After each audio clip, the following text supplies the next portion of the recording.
Hey, what's up guys? It's me, Stephanie. I've got my new baby here with me today.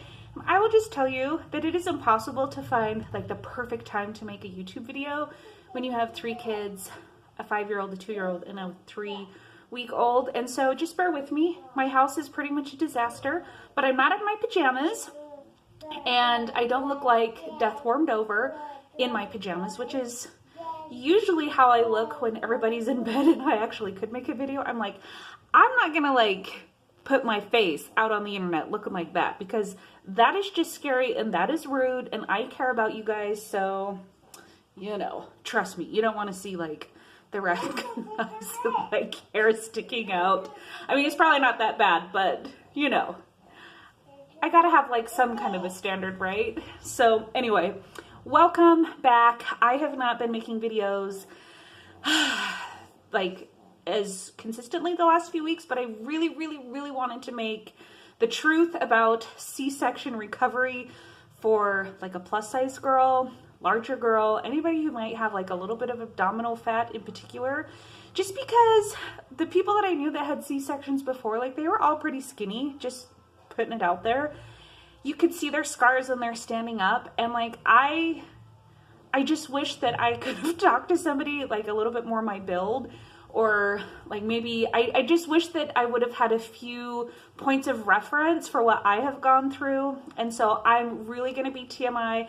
I'm just going to make this video as quick as possible. I'm going to hit the points as quick as possible, just in the off chance that somebody else might go through something similar and it might help prepare you ahead of time. So first of all, my C-section was a total emergency C-section. I was having a normal vaginal delivery, things went wrong with her heart rate, and 5 minutes later she was born via C-section. So the first thing that I was not prepared for, which probably goes along with all C-sections that are emergency C-sections, is that you still bleed from down yonder like you had a vaginal delivery. I've had 2 vaginal deliveries, and this is my one and only C-section, and I was not prepared that I would still be bleeding like I had like a normal birth, like just as much, if not more. So yeah, make sure that you are like prepared for that. If you start with a vaginal delivery and then you end up having to have an emergency C-section, I have no idea if it's the same if you've had a scheduled C-section. I wouldn't know. Can't speak to that. The next thing is that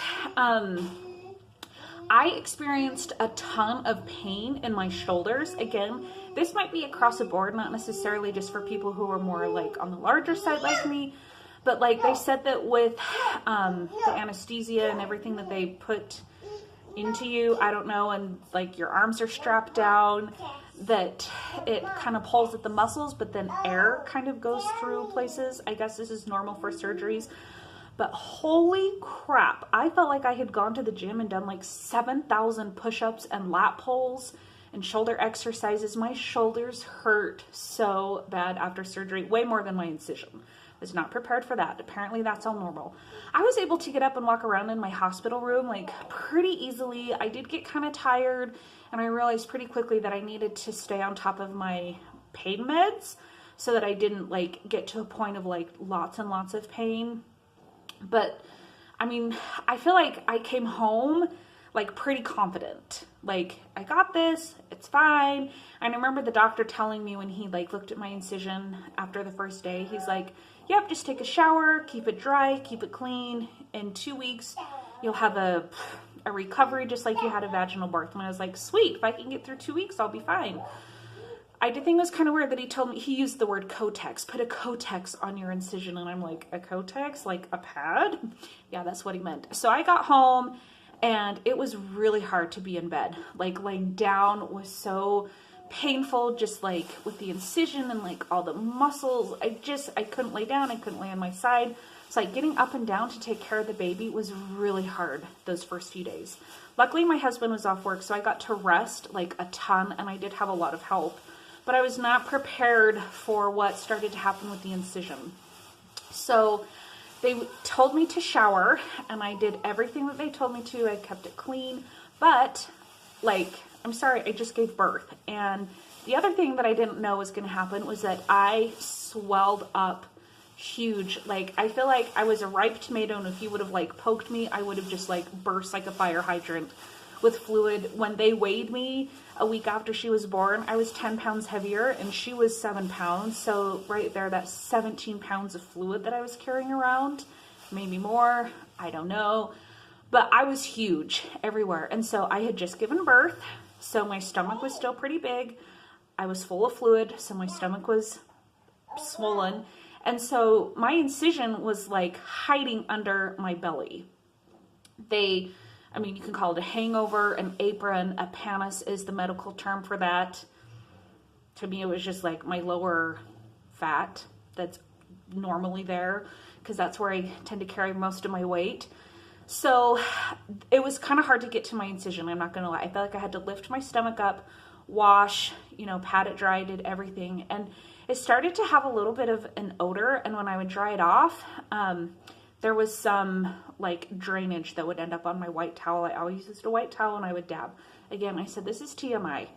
This is like TMI. It's just a lot of information that's probably disgusting.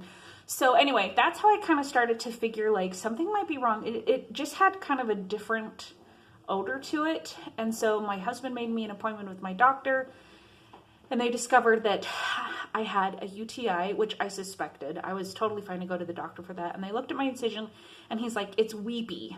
It's not infected, but it's weepy. And so they told me to take a blow dryer, and every time I shower to like really blow dry the skin until it's like crispy dry. That would kill the skin topical yeast infection that it started to develop just because it was kind of moist down there. But also it would just help dry everything out. And then they said, make sure to put a pad over top of that. So the hospital had given me pads that didn't have the sticky part. And then when I ran out of those, I'm like, I have to put like a maxi pad against my skin. And so like, what do you do with the wrapper? Because obviously you don't want like the sticky part on your skin, and then it's going to like stick to your clothes. Like, it's just this whole thing. I just wish that I would have known that this possibly was going to happen. So I would recommend either like long gauze bandages or finding a place to order maxi pads that don't have adhesive on the back. I don't know where to find them. The only place that I could find them was on Amazon, and by the time they would have arrived, it just would have been too late. And so I wish that I would have known ahead of time to either ask the hospital for more, because I'm sure they would have given me more, because they're like a medical pad. They're called maternity pad with tails. That's what they're called. And the brand is Medline. I could not find them except for on Amazon, and they were really expensive and would have taken a while to ship. So if you are of any size and you have any hangover, ask the hospital before you leave for extra non-adhesive pads so that you can put it against your incision. I've thought about using like a newborn diaper, but that's like really bulky. The other thing is that since I was so swollen and larger, at first it was really easy to just like kind of lift up my stomach, put the pad against the incision, and then my skin would just kind of like keep it in place. It was like, burp. There's my fat roll hanging over the incision, and it would just like keep it snug. But now that the swelling has gone down, my uterus has shrunk and my stomach has gone back to, it's not back to where it was before I got pregnant, but it's definitely smaller. I don't have that same kind of fold over. It's just kind of like I'm chubby down there. And so it doesn't like hold that pad in place just with my own skin. So it's hard to keep it like perfectly dry. That's honestly what it is. So blow drying a few times a day, using the pad, using a gauze, something to keep the incision dry has been really like something I was not prepared for. The doctor has given me 2 rounds of antibiotics just to keep the like the infection at bay. And that made a huge difference. Once I got on the antibiotic and the UTI started to clear up and my incision started to feel better, I felt like a new woman. I felt more energized. And then all of a sudden I felt like I could actually move around after I started to heal a little bit. So now I am 3 weeks out, and the doctor was totally right. After I hit 2 weeks, it was like the same recovery as a vaginal birth. So yes, I still get a little bit tired, like more so than if I hadn't just given birth. Pretty much everything else is the same. But those first couple weeks, man, if I just would have known to like blow dry that incision and like really focus on like keeping it aired out.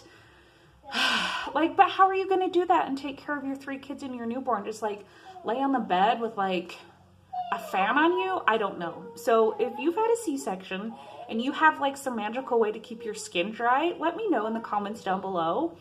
And although it does seem like really weird to think about, like, I just make a joke out of it, because if you can't like smile and laugh at yourself, to me, life just can get like really sad and depressing really fast. So I have just been laughing this whole time, like texting people like, well, I better sign up for my 600-pound life, because all those contestants also have to deal with like skin sores and fat rolls and powder, and drying off is hard. And I'm like, yeah, I'm kind of going through that. And like my feet were huge and all I could put on were like Birkenstocks, and I could barely get my Birkenstocks on, and my like giant sweatpants, and I'm just like slow moving around.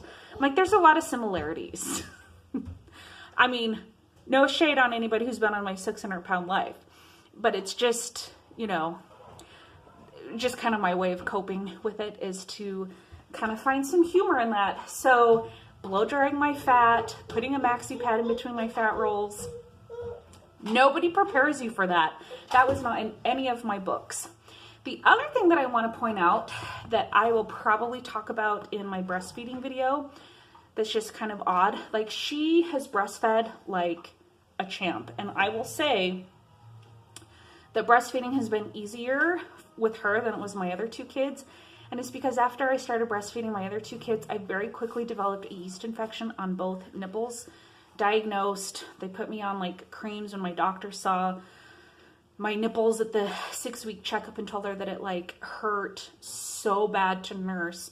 The stinging, the burning, the pain, such incredible pain, like sometimes worse than labor contractions. They're like, oh, you have like a terrible red yeast infection on both of your nipples. And they had to give me like all these creams, and it took 7 months of putting athlete's foot cream to get the yeast infection to go away. Well, I remember reading in my nursing Bible, which I have read cover to cover more than once, more than twice, that they say that sometimes as the baby passes through the vaginal canal or the birth canal or whatever, the mom can unknowingly have a slight yeast infection.